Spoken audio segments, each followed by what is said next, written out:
Bonjour Aline Paponneau, tu es CTO d'Adeline. Est-ce que tu peux nous présenter ton métier et ton parcours professionnel ? Bonjour Marie-Anne. Donc oui, moi je suis Chief Technology Officer chez Adeline. Donc j'ai commencé par une école d'ingénieur où j'ai fait un diplôme spécialisé en système et en développement logiciel. Ensuite, tout de suite après, j'ai rejoint un petit service informatique d'une entreprise industrielle qui est spécialisée, qui faisait des pièces de fixation pour l'automobile, où je suis restée 3 ans, dans lequel j'ai appris vraiment ce que c'était qu'un projet de développement. Je suis partie vraiment dans la réalisation d'une nouvelle plateforme pour eux. Et puis, par contre, j'ai eu assez vite envie de voir beaucoup d'autres choses en me disant qu'il fallait que je bouge et que je vois beaucoup plus de secteurs. Et donc, pour ça, je suis montée en Île-de-France et j'ai rejoint une entreprise parisienne de services. Donc là, j'ai vu beaucoup plus de choses plus vite. J'ai vu différents secteurs, donc banque, assurance, les médias. Et puis à la suite de ça, j'ai eu l'opportunité de rejoindre une start-up où là j'ai été vraiment tout de suite lead développeur. L'objectif c'était de créer vraiment l'équipe, de récupérer une technologie qui avait été faite à l'extérieur et puis de la réintégrer dans l'entreprise et de monter l'équipe technique. Et assez naturellement, ce rôle est devenu le rôle de CTO.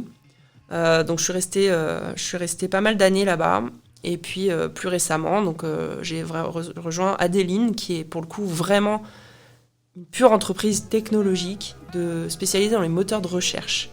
Donc actuellement en fait je travaille dans l'intégration d'un produit qu'on a fait nous qui est un moteur de recherche qui est spécialisé pour le e-commerce. Et on fait aussi quelques missions de consulting pour des plateformes de moteurs de recherche existantes pour différents produits. Et puis on a l'ambition secrète de créer un moteur de recherche qui pourrait être en concurrence directe avec les vrais grands moteurs de recherche genre Google et qui a pour ambition d'être un moteur de recherche qui est fait par ses utilisateurs, donc vraiment spécialisé, spécifique dans ce qu'on veut chercher. On est en train de définir ça, on a une première ébauche de ce moteur de recherche. Et donc ça c'est plutôt le côté mode vraiment start-up aussi. Et voilà ce qui m'occupe actuellement. Merci. Quelle est la différence entre développeuse et CTO qui est Chief Technology Officer, c'est ça ? Ouais, développeuse, c'est vraiment simplement être focus sur réaliser un programme ou faire avancer vraiment une partie d'un programme ou être dans l'application. Donc c'est-à-dire que tout ce qu'on écrit va être directement utile et compilé dans une application. CTO, c'est vraiment un rôle de management déjà, et puis c'est surtout faire en sorte, quelque part, représenter l'aspect technologie dans une entreprise. C'est-à-dire que c'est vraiment, pour moi, c'est faire exister cette partie techno, soit dans une entreprise qui n'est pas technique, ou alors dans une entreprise qui est technique, ça va être faire en sorte que... pour faire en sorte qu'on soit vraiment à la page niveau technique, qu'on fasse de la veille techno, qu'on soit toujours vraiment à la pointe en fait de ce qu'on est en train de faire, organiser l'équipe pour que les connaissances avancent, pour qu'on soit le plus pertinent possible toujours. Voilà, un peu comme ça que je le vois. Il y a différentes définitions par contre, c'est vrai que selon les entreprises, on va avoir souvent une petite start-up qui se crée où ils sont 3, le CTO c'est celui qui a tout fait, qui a codé toute l'appli. Dans des plus grandes sociétés, ça va être plus vraiment le point d'ancrage de la tech. Ok, merci. Est-ce que dans déjà ton parcours, tu as vécu des expériences de sexisme ordinaire ? Et si oui, comment les as-tu gérées ? Écoute, j'ai plein de petites anecdotes. Alors déjà, dans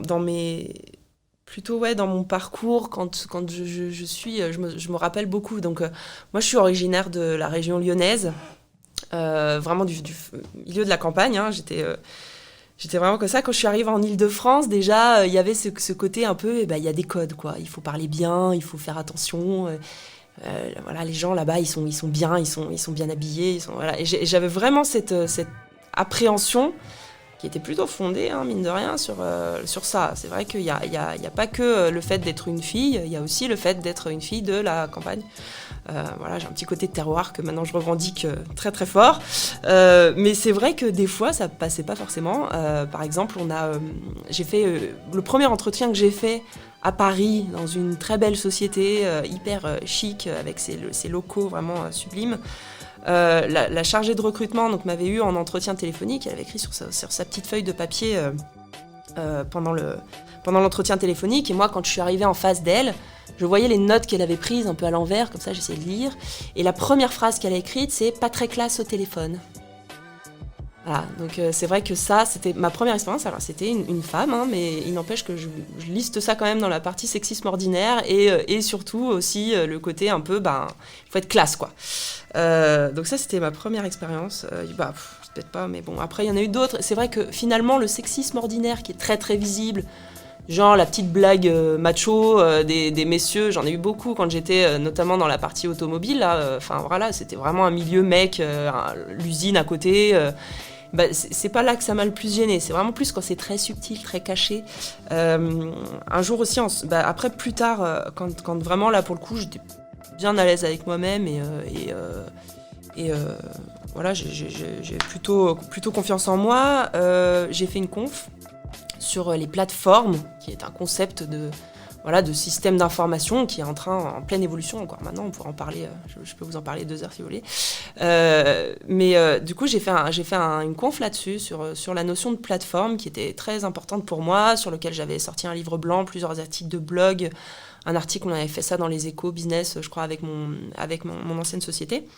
Et donc, j'ai fait ce talk-là et en sortie, il était plutôt bien perçu, j'étais assez contente de moi et tout, j'étais fière, j'étais dans l'espace exposant. Il y a un monsieur qui est venu me voir pour discuter avec moi de ça, donc super contente de discuter avec lui, tout ça, il va me donner son feedback et tout. Et en fait, son feedback, c'était moi, j'aurais tout à fait pu faire ça, en fait, j'ai pas compris pourquoi c'est toi qui l'as fait, ce talk.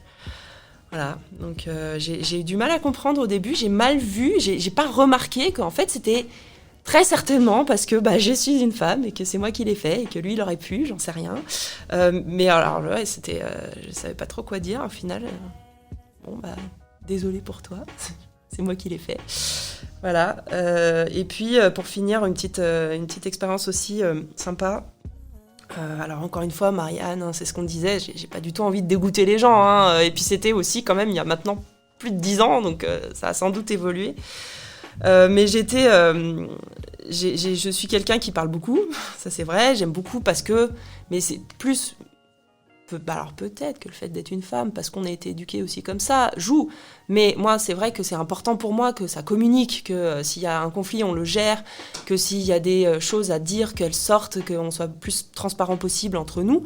Et je me rappelle donc passer un peu dans le bureau, dans les bureaux de l'entreprise dans laquelle j'étais.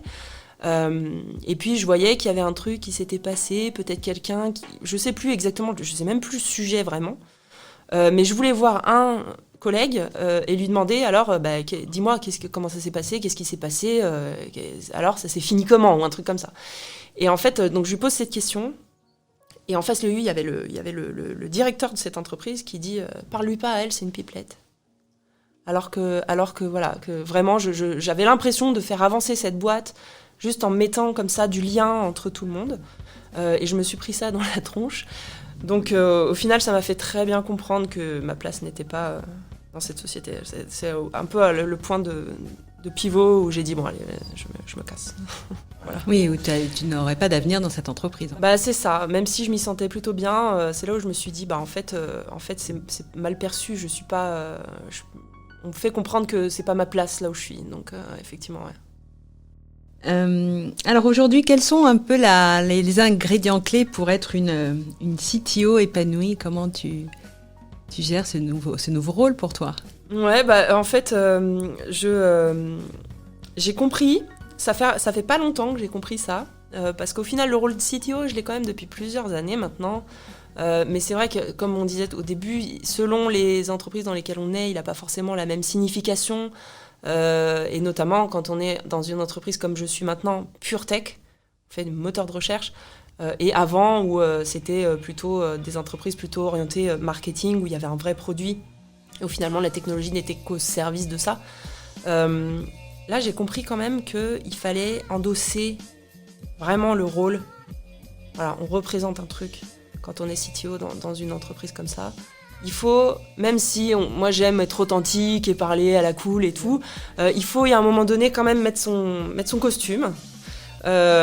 Virtuellement bien sûr, parce qu'on s'habille vraiment comme on veut, mais enlever un petit peu de ce côté authentique, faire un petit pas de recul, pour quand même représenter. Il y a quand même un côté représentation qui est pas négligeable et qui est important pour se protéger soi-même aussi, et pour se dissocier vraiment de la fonction quelque part. C'est vraiment important parce qu'au final, ça permet aussi de bien séparer, parce qu'en plus, si on parle du contexte actuel, on fait tout chez soi souvent. Moi, je travaille principalement de chez moi. Ça permet de bien dissocier qui on est d'un côté et de l'autre.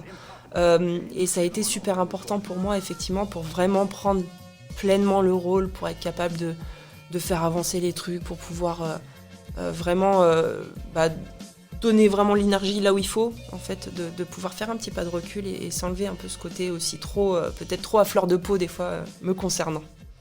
Alors, qu'est-ce que tu dirais aujourd'hui à une jeune femme pour lui donner envie de devenir développeuse ? Alors que le développement, ça a beau être... peut-être c'est pas très beau à voir, hein, c'est des lignes de code sur un écran souvent noir en plus, parce qu'on aime bien se reposer les yeux, et puis que ça fait des lignes de code incompréhensibles, et on sait pas exactement ce qui se passe après. Le développement, c'est comme tout le reste en fait, ça peut être chiant, ça peut être... compliqué, mais pas plus qu'autre chose finalement. Moi, quand je vois des jeunes qui font du droit, qui étudient des articles et qui comprennent que si il s'est passé ça, mais l'autre et machin, alors on fait ça, c'est un algorithme, hein, c'est pareil. Au final, le développement, c'est assez satisfaisant, je trouve, comme métier, parce qu'au final, ce qu'on va écrire, une fois qu'on sait faire, mais c'est vraiment pas compliqué de savoir. C'est comme un langage, on apprend à écrire du code. Une fois qu'on l'écrit, ce qui en ressort, c'est hyper satisfaisant, parce qu'on est capable de créer une application, de créer un programme, de créer vraiment quelque chose qui va être utile, utilisé par des gens. On produit vraiment quand on est développeur, on fabrique des trucs. Donc c'est ce côté-là qui est vraiment super enrichissant. Et puis... après, il y a tout l'aspect, alors peut-être que tu voulais en parler plus tard, je ne sais pas, mais tout l'aspect management aussi, parce que le métier de développeur, c'est un métier qui nous amène tout de suite à un niveau de travail qui est assez élevé finalement, parce qu'on arrive dans des métiers où on a beaucoup d'autonomie tout de suite, et on sent qu'on a plein de portes ouvertes. Ça ouvre plein de portes. Pour plein d'autres métiers déjà. Si jamais on commence par la technique, on peut tout de suite bifurquer, devenir plus haut sur du projet, du produit, et être très très pertinent parce qu'on aura compris la technique avant, donc on est capable après d'aller vers plein d'autres métiers. Et puis si on aime vraiment beaucoup la technique, il faut pas la lâcher, et puis comme ça pouvoir être capable d'aller encore plus loin, et c'est là qu'on a vraiment un vrai impact ensuite. Donc ça ouvre énormément de portes. Et pour terminer, pourquoi les femmes, en fait, aujourd'hui, il faut qu'elles s'engagent davantage dans les métiers du numérique ? Eh bien, parce qu'aujourd'hui, je vais pas vous l'apprendre, je vais pas te l'apprendre, Marie-Anne, mais toutes les technologies occupent une place qui est incroyable dans le monde dans lequel on vit. Vous en rendez tous et toutes compte. Je veux dire, on utilise ça déjà au quotidien. On voit à quel point nos données sont précieuses, sont utiles, utilisées, exploitées, collectées partout. Et au final, on se rend compte aussi que ces données-là représentent un énorme pouvoir quand elles sont entre les mains de ceux et celles qui les utilisent et qui les exploitent et qui en font quelque chose. Et au final, c'est une forme de pouvoir que de connaître et de comprendre la technologie et ces données-là. Tout est lié. Quand je dis techno et données, je dis presque la même chose dans ma tête parce que c'est vraiment ça aujourd'hui, les enjeux, c'est ça. Si on parle aussi par exemple des intelligences artificielles avec tous les algos de machine learning qui entraînent des modèles, ces modèles-là ont déjà des biais parce qu'ils sont créés principalement par des hommes, parce que c'est principalement des hommes qui travaillent dans les technos. Donc il y a beaucoup d'enjeux en fait à ce que si la techno est quelque chose aujourd'hui qui est censé représenter notre société, il faut que ceux qui font la techno soient tout aussi représentatifs, et c'est pas que hommes et femmes, c'est hommes et femmes, riches et pauvres, jeunes et vieux, ville, campagne, voilà, enfin c'est vraiment toute la diversité qui doit être représentée. Et encore, quand j'ai dit ça, j'en ai oublié 1000, forcément, et je peux pas tous les citer. Merci Adeline. Merci à toi, Marie-Anne.